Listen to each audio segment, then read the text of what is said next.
Excuse me. Hey everyone, welcome back to my channel.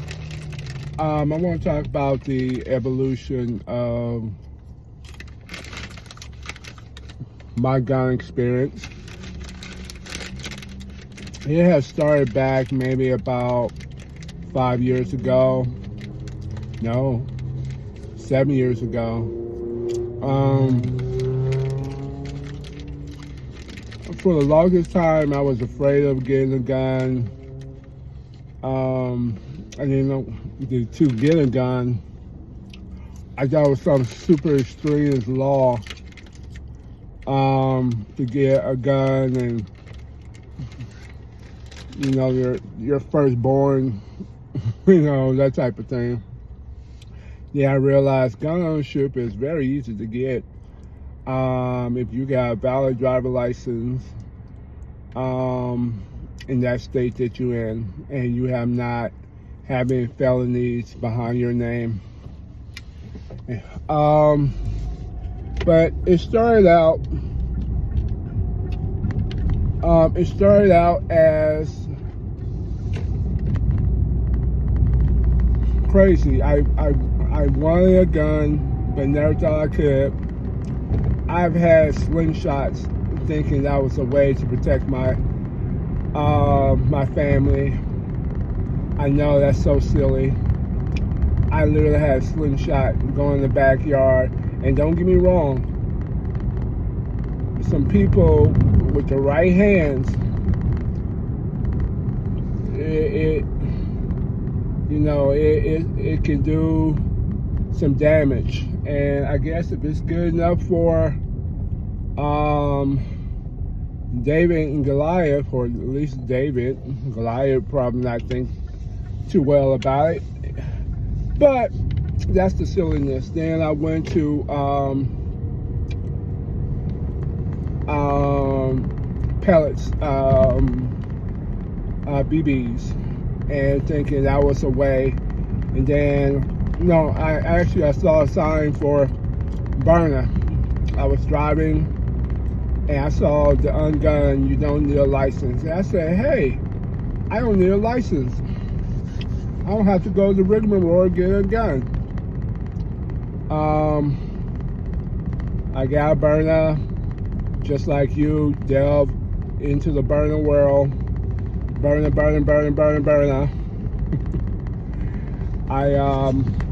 I burned everything to death, learned everything, watch everybody channel, blah, blah, blah, blah.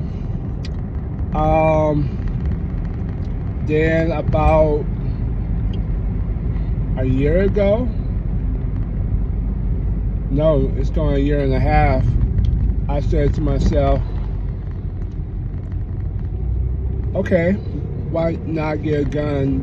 Because I was doing security at the time, and I was saying to myself, this burner is great. And I had bought a lot of less lethal weapons at that time, and I said, this is great. But an active shooter come in, and they are geared up, because I was watching some movie. No, it was the, not some movie, it was the shooting in Texas. And that guy shot that school, that was like, I think that was my breaking point. Like, I'm gonna get an actual gun, because I was just like, you know, I have a family to protect, so I'm like, okay, let me do something different than what I'm doing. So, of course, I was nervous. What was the first weapon I got? The Biggs Arms 22. It's actually underneath my car seat right now. It's my backup. So I said, okay, this was extremely easy to get. No, I am sorry. That was my first. The Hi-Point 10 GPX, which I only shot that thing twice. I know a lot of people have a lot of negative on High Point. I personally don't have that much. It's better than nothing. But I got that from an online dealer, and I learned where FFL was, and I picked it up.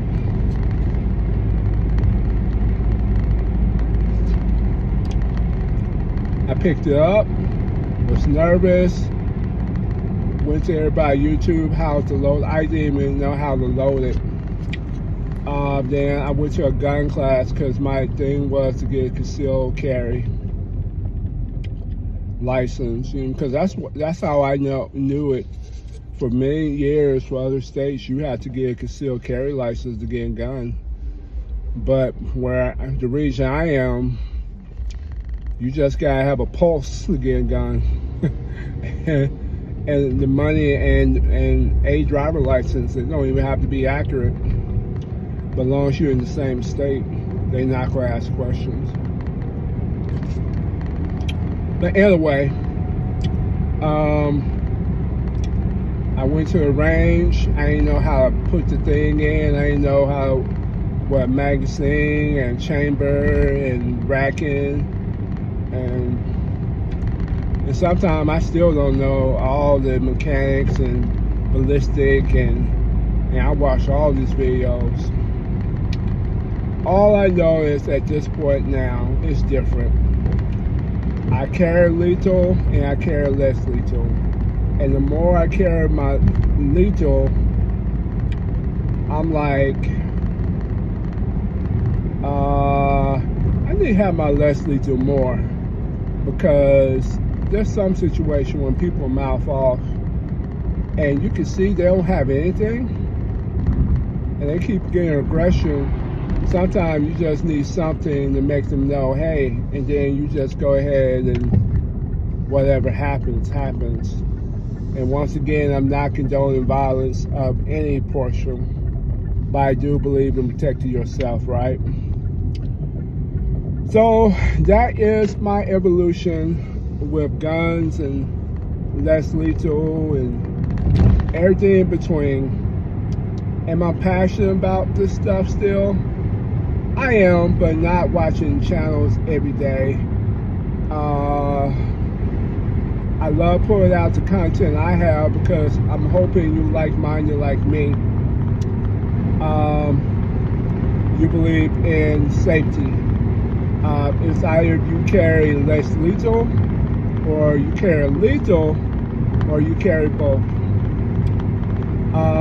People that's just less lethal only, if you don't want to carry lethal, I understand. Doing something is better than nothing. To my lethal people, I know you feel very confident with your calibers and your testosterone and your pickup trucks and all that stuff. That's all good.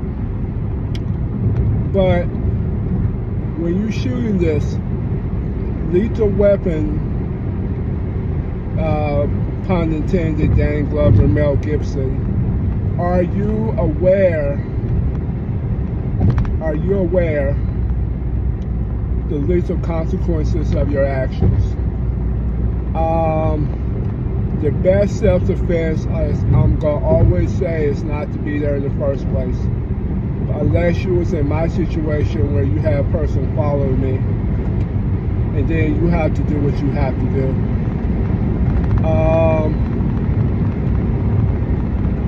You have to do what you have to do to protect you and your family. So, all right, guys, have a good one.